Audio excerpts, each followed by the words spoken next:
Hi friends, இந்த வீடியோவில் நாம் இதை பற்றி பார்க்க போகிறோம்னா சந்தியா ராகோ சீரியல் மே 3ஆம் தேதிக்கான ப்ரோமோ பற்றி தான் இந்த வீடியோவில் பார்க்க போகிறோம். அதுக்கு முன்னாடி நம்ம சேனலை சப்ஸ்கிரைப் பண்ணாதவங்க கீழே இருக்கிற சப்ஸ்கிரைப் பண்ண கிளிக் பண்ணிவிட்டு பக்கத்தில் இருக்கிற பெல் பட்டனையும் கிளிக் பண்ணிடுங்க. சரி வாங்க வீடியோக்குள்ளே போகலாம். இங்கே பார்த்தோன்னா நம்ம ரகுராம் வீட்டில் சுமங்கலி பூஜை நடக்குது. அப்போ நம்ம சீனு மாயா கிட்ட ஒரு ப்ளூ கலர் புடவையை கொடுத்து இன்னைக்கு எல்லாரும் புடவை கட்டிட்டு வருவாங்க, நீ என் புடவையில அழகா இருப்ப, இந்த புடவையை கட்டிட்டு வா அப்படின்னு சொன்னதும் மாயாவும் புடவை கட்டிட்டு வராங்க. இதை பார்த்து ஒட்டுமொத்த குடும்பமா ஆச்சரியப்பட்டு பார்க்குறாங்க. ரகுராம் ரொம்ப சந்தோஷப்படுறாங்க. அதுக்கப்புறமா நம்ம சீனு நம்ம மாயா புடவை கலர்ல அவங்கள ஒரு ஷர்ட் போட்டுட்டு வராங்க. ஸோ ரெண்டு பேரும் மேட்சிங்கா ப்ளூ கலர்லயே ட்ரெஸ் போட்டிருக்காங்க. இது நம்ம ஜானகி சாரு ரெண்டு பேருமே நோட் பண்ணிடுறாங்க. அப்போ என்ன நடக்குதுன்னா சீனுவும் மாயாவும் கண்ணாலேயே நின்று பேசிக்கிறாங்க. இதை பார்த்து நம்ம ஜானகிக்கு குழப்பமாகுது, ஏன்னா இது இவங்க இப்படி பேசிக்கிறாங்களேன்னு. அதே மாதிரி நம்ம சாருவும் நோட் பண்ணிடுறாங்க, இது என்னது இவங்க ரெண்டு பேரும் மேட்சிங்கா ட்ரெஸ் போட்டிருக்காங்களேன்னு. தூரமாக நம்ம தனம் பூஜையை பார்த்துட்டு இருக்காங்க. அப்போ நம்ம மாயாவும் சீனுவும் தனம் பக்கத்துல போய் நின்னதும், என்ன மாயா இது, ரெண்டு பேரும் சொல்லி வச்ச மாதிரி ஒரே கலர்ல ப்ளூ கலர் ட்ரெஸ் போட்டிருக்கீங்கிற மாதிரி கேட்டதும் எல்லாம் உன் மாமாவோட டேஸ்ட் அப்படின்னு மாயா உளறிடுறாங்க. இல்லை தனம், இதான் கோ இன்சிடென்ட்னு சொல்லுவாங்கங்கிற மாதிரி சீனு சமாளிக்கிறாங்க அந்த இடத்துல.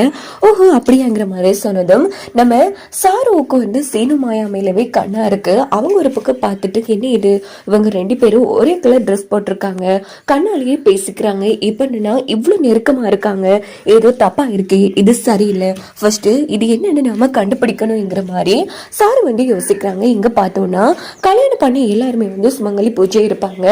நானும் சீனு மாமாவை கல்யாணம் பண்ண போறேங்கிற மாதிரி தான் சாரு சுமங்கலி பூஜைக்கு விரதம் இருக்காங்க. இன்னொரு பக்கம் ஜானகி சரி வாங்க எல்லாரும் சாமி கும்பிடலாம் அப்படின்னு கூப்பிட்டதும் எல்லாருமே சாமி கும்பிடுறாங்க கண்ணை மூடிட்டு. இங்க பார்த்தோம்னா நம்ம சீனு என்ன பண்றாங்கன்னா எல்லாரும் கண்ணை மூடிக்கிறாங்களான்னு பார்த்துட்டு குயிக்கா ஓடி போய் குங்குமத்தை எடுத்துட்டு நம்ம மாயாவும் கண்ணை தான் மூடிட்டு இருக்காங்க. உடனே மாயா நெட்டியில வச்சுட்டு எதுவுமே தெரியாத நல்ல பிள்ளையாட்டம் அங்கால ஓடி போய் நின்றுட்டு இருக்காங்க. இது பார்த்து மாயா செம அதிர்ச்சி ஆகிறாங்க.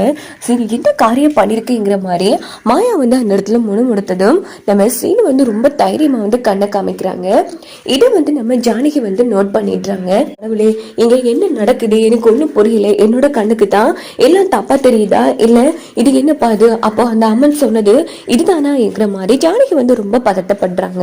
அதுக்கப்புறமா நல்லபடியா சுமங்கலி பூஜை எல்லாம் முடிஞ்சிருது. சரி எல்லாம் நல்லபடியா முடிஞ்சிருச்சு, எல்லாரும் சாப்பிடலாம் அப்படின்னு சொல்லிட்டு சாப்பாடு ஏற்பாடு பண்ணிட்டு இருக்காங்க. ஜானகிக்கு நம்ம சீனு மாயா நெத்தியில குங்குமம் வச்சது தான் மைண்ட்லயே ஓடிட்டு இருக்கு, இது தப்பா இருக்கு, இன்னைக்கு ரெண்டு பேரையும் கூப்பிட்டு பேசியே ஆகணும் அப்படின்னுட்டு நேரா நம்ம சீனு மாயா ரெண்டு பேருமே கூப்பிடுறாங்க. சீனு சாமி கும்பிடும் போது என்ன பண்ண அப்படின்னு கேக்குறாங்க. என்ன சொல்றீங்க அத்தை, நான் என்ன பண்ண அப்படின்னு கேட்டதும் சீனு கண்ணத்திலேயே ஜானகி அடிச்சிடுறாங்க. ஐயோ பெரியம்மா, என்ன பெரியம்மா பண்ணி வச்சிருக்கீங்க, இங்க பாரு மாயா, நான் எல்லாத்தையும் பார்த்தேன், எல்லாரும் சாமி கும்பிட்டு இருக்கிற கேப்ல சீனு ஒரு நெத்தியில குங்குமம் வச்சானா இல்லையாங்கிற மாதிரி கேட்டதும் சீனு மாயா ரெண்டு பேரும் அதிர்ச்சி ஆகும்.